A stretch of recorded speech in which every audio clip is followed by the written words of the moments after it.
जी नमस्कार दोस्तों, स्वागत है आप सभी का आपके अपने चैनल गुरुजी स्टडी सर्किल में। आज हम आपको बीएड फर्स्ट ईयर के हिंदी का शिक्षा शास्त्र पेडागोजी ऑफ हिंदी के टॉप महत्वपूर्ण प्रश्नों को लेकर आए हैं। तो चलिए शुरू करते हैं आज का क्लास। आज का क्लास बहुत ही यूजफुल होने वाला है।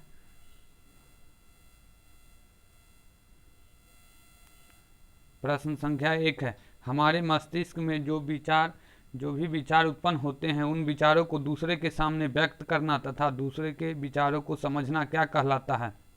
ऑप्शन 1 है भाषा, ऑप्शन 2 है द्वंद्व, ऑप्शन 3 है विकास, ऑप्शन 4 है उपरोक्त सभी।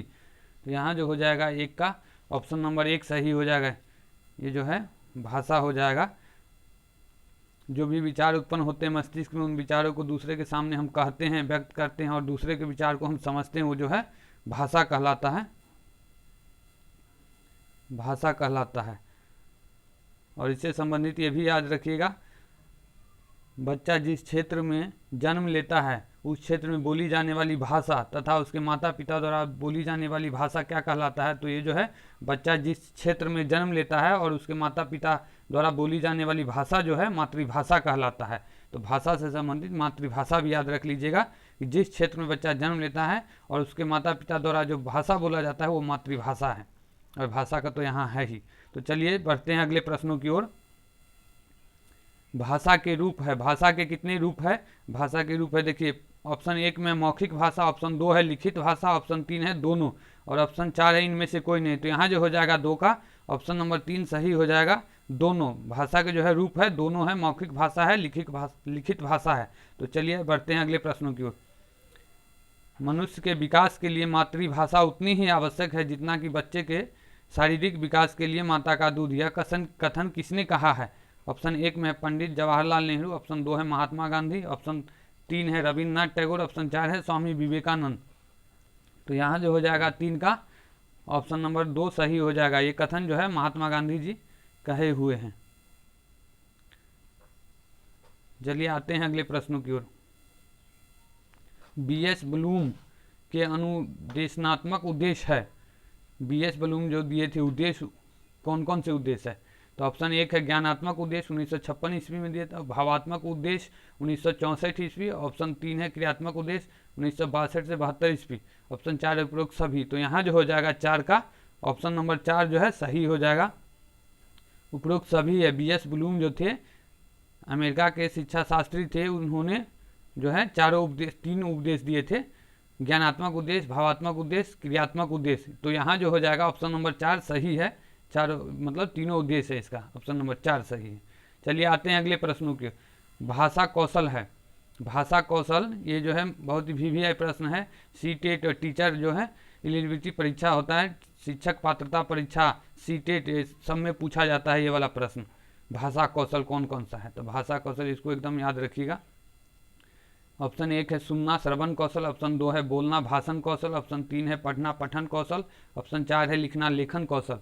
तो यहाँ जो हो जाएगा भाषा कौशल, तो यहाँ जो हो जाएगा उपरोक्त सभी है, सभी चारों जो है भाषा कौशल है। तो यहाँ हो जाएगा ऑप्शन नंबर 5 जो है उपरोक्त सभी है, चारों जो है भाषा कौशल। इसको याद रखिएगा एकदम। इसका कर्म भी याद रखिएगा, पहले सुनना उसके बाद बोलना फिर पढ़ना उसके बाद लिखना, ये सब इस प्रकार। चलिए बढ़ते हैं अगले प्रश्नों की ओर। भाषा ये जो कौशल इसका क्रम भी पूछ देता है कभी कभी। कक्षा में प्रवेश करने से पहले शिक्षक की पूरी तैयारी क्या कहलाती है। कक्षा में जो प्रवेश करने से पहले शिक्षक जो तैयारी करके जाता है उस तैयारी को क्या कहते हैं। ऑप्शन 1 है सूक्ष्म शिक्षण, ऑप्शन 2 है पाठ योजना, ऑप्शन 3 है दोनों, ऑप्शन 4 है इनमें से कोई नहीं। तो यहाँ जो हो जाएगा 6 का ऑप्शन नंबर 2 सही हो जाएगा। 6 का ऑप्शन नंबर 2 जो है सही हो जाएगा। पाठ योजना, पाठ योजना कहलाता है। और ये जो है कथन किसने कहा है। कक्षा में प्रवेश करने से पहले शिक्षक की पूरी तैयारी कर लेना चाहिए, यह कथन जो है किसने कहा है। तो डेविस ने कहा है, डेविस ने। और ये प्रक्रिया जो है क्या कहलाता है। तो पाठ योजना कहलाता है। विषय को जो है उप विषय में बांटकर, उप विषय को इकाई में बांटकर एक योजना बनाता है कि कैसे रूपरेखा बनाता है, कैसे हमको पढ़ाना है। शिक्षक को जो है कैसे कक्षा में पढ़ाना है। तो शिक्षक के द्वारा एक योजना बनाया जाता है वही जो है पाठ्य योजना कहलाता है। चलिए बढ़ते हैं अगले प्रश्नों की ओर। पाठ्य योजना के पंचपदी सिद्धांत किसने दिया है? पाठ्य योजना जो है उसका जो है पंचपदी सिद्धांत किसने दिया है? हर्बर्ट ने, BS ब्लूम ने, स्किनर ने, रायबर्न ने। तो यहाँ जो हो जाएगा 7 का ऑप्शन नंबर 1 सही हो जाएगा, हर्बर्ट हो जाएगा। हर्बर्ट जो है पंचपदी सिद्धांत दिया था किसका? तो पाठ्य योजना का पंचपदी सिद्धांत, याद रखिएगा, ये भी VVI प्रश्न है, बहुत ही इंपॉर्टेंट है, वेरी वेरी इंपॉर्टेंट। चलिए आते हैं अगले प्रश्नों की ओर। हर्बर्ट के पंचपदी सिद्धांत कौन कौन से हैं? कौन कौन इसका सिद्धांत हो गया? तो ऑप्शन 1 है योजना प्रस्तुतिकरण, ऑप्शन 2 है तुलना व समरूपता, ऑप्शन 3 है सामान्यीकरण प्रयोग, ऑप्शन 4 है उपरोक्त सभी। तो यहाँ जो हो जाएगा इसका जो है 8 का ऑप्शन नंबर 4 जो है सही हो जाएगा, उपरोक्त सभी हो जाएगा सही। पहला जो है इसका योजना है, दूसरा हो जाएगा प्रस्तुतिकरण, तीसरा हो जाएगा तुलना व समरूपता, चौथा हो जाएगा सामान्यीकरण, पांचवा हो जाएगा प्रयोग। तो ये जो है सही है, पंचपदी सिद्धांत यही हो गया। चलिए आते हैं अगले प्रश्नों की ओर।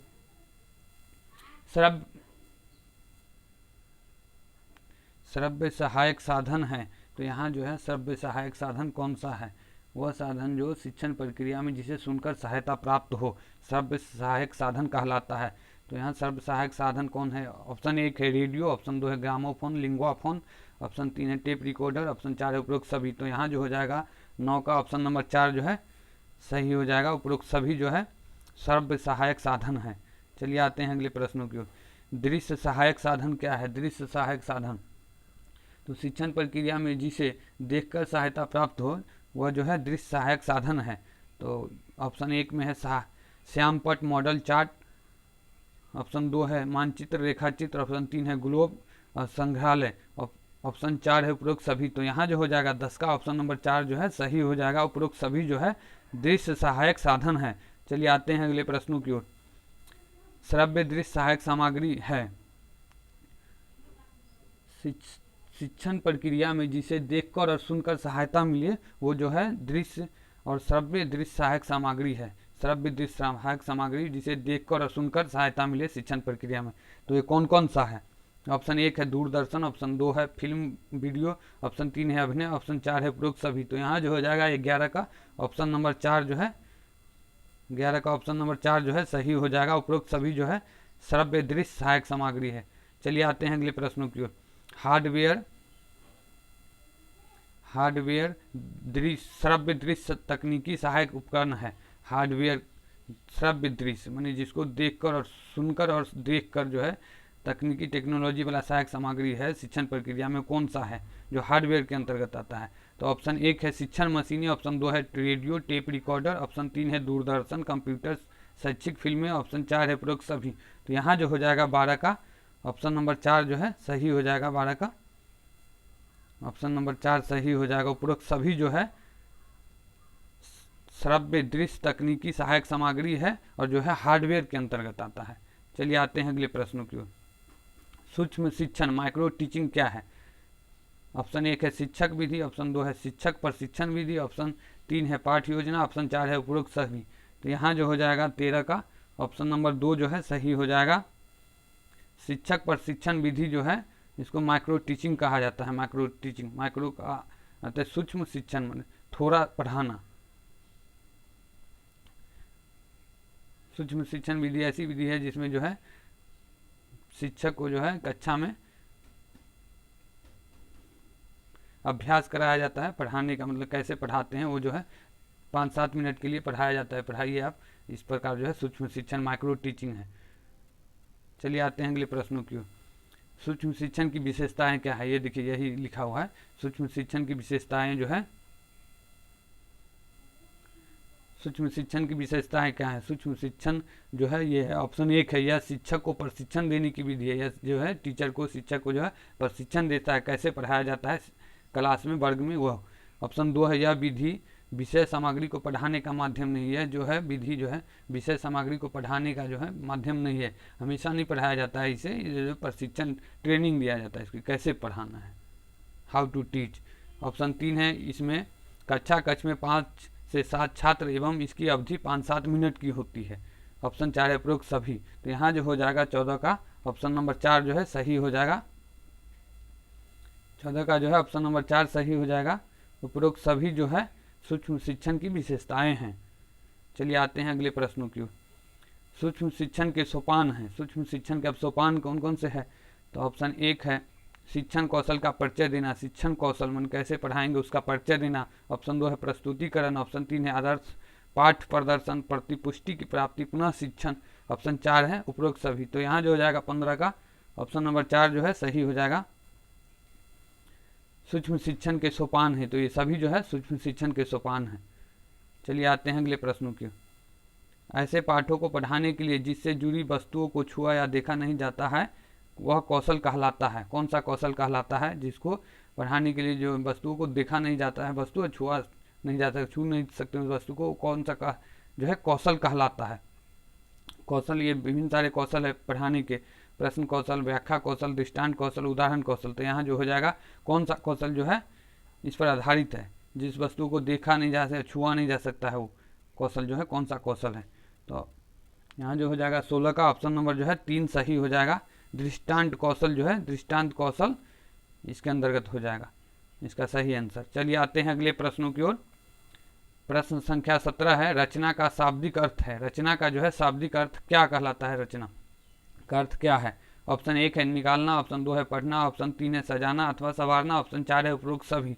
तो यहाँ जो हो जाएगा 17 का ऑप्शन नंबर 3 जो है सही हो जाएगा। ऑप्शन नंबर 3 सही हो जाएगा। सजाना अथवा संवारना जो है रचना का शाब्दिक अर्थ है। चलिए आते हैं अगले प्रश्नों की ओर। रचना के प्रकार है। रचना के प्रकार है, कौन कौन से प्रकार है रचना के? ऑप्शन 1 है मौखिक रचना, ऑप्शन 2 है लिखित रचना, ऑप्शन 3 है दोनों, ऑप्शन 4 है इनमें से कोई नहीं। तो यहाँ जो हो जाएगा 18 का ऑप्शन नंबर 3 सही हो जाएगा। मौखिक रचना और लिखित रचना दोनों है, रचना के प्रकार है। चलिए आते हैं अगले प्रश्नों की ओर। पाठ्यक्रम करिकुलम जिसकी उत्पत्ति लैटिन भाषा के शब्द क्यूरे से हुई है, जिसका अर्थ है, इसका अर्थ क्या कहलाता है? पाठ्यक्रम को अंग्रेजी में करिकुलम कहते हैं और जो है ये लैटिन भाषा से का शब्द है और जिसकी उत्पत्ति क्यूरे से हुई है, क्यूरे से हुई है, जिसका अर्थ क्या कहलाता है? ऑप्शन 1 है चलना, ऑप्शन 2 है दौड़ का मैदान रेस कोर्स, ऑप्शन 3 है पढ़ना, ऑप्शन 4 है इनमें से कोई नहीं। तो यहाँ जो हो जाएगा 19 का ऑप्शन नंबर 2 जो है सही हो जाएगा। पाठ्यक्रम करिकुलम का अर्थ होता है दौड़ का मैदान रेस कोर्स। चलिए आते हैं अगले प्रश्नों की ओर। मूल्यांकन की विशेषताएं हैं। मूल्यांकन की विशेषताएं क्या क्या है? ऑप्शन 1 में है वैधता, विश्वसनीयता, ऑप्शन 2 है व्यापकता, ऑप्शन 3 है विभेदीकरण, वस्तुनिष्ठता, ऑप्शन 4 है उपरोक्त सभी। तो यहाँ जो हो जाएगा 20 का ऑप्शन नंबर 4 जो है सही हो जाएगा। मूल्यांकन के ये चारों जो है ये सब जो है विशेषताएं हैं। चलिए आते हैं अगले प्रश्नों को। किसने महाभाष्य में व्याकरण को शब्दानुशासन कहा है? व्याकरण को जो है शब्दानुशासन, शब्द का अनुशासन किसने कहा है महाभाष्य में?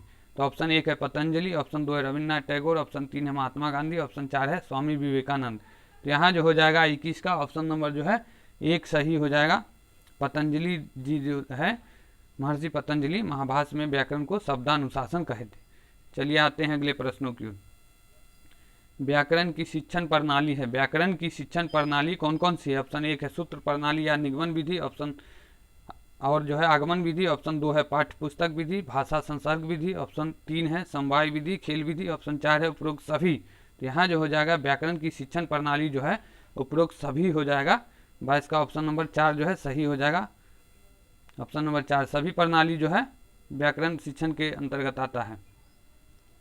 सूत्र प्रणाली, निगमन विधि, आगमन विधि, ये जो है ये भी एक प्रश्न जो है बहुत ही महत्वपूर्ण है। सीटेट जो होता है सेंट्रल टीचर एलिजिबिलिटी, केंद्रीय शिक्षक पात्रता परीक्षा और जो है राज्य विभिन्न सारे राज्यों की पात्रता परीक्षा जो होती है शिक्षक पात्रता परीक्षा, उस समय जो है ये प्रश्न आता रहता है। तो इसको एकदम याद रखिएगा सीटेट की परीक्षा के लिए। चलिए आज के क्लास में बस इतना ही, फिर मिलते हैं अगले एपिसोड में। तब तक के लिए नमस्कार, जय Hind. Please like and subscribe. Thanks for watching. Video अच्छा लगा हो तो लाइक कीजिएगा और हमारे चैनल को सब्सक्राइब भी कर दीजिएगा। नमस्कार, जय हिंद, जय भारत।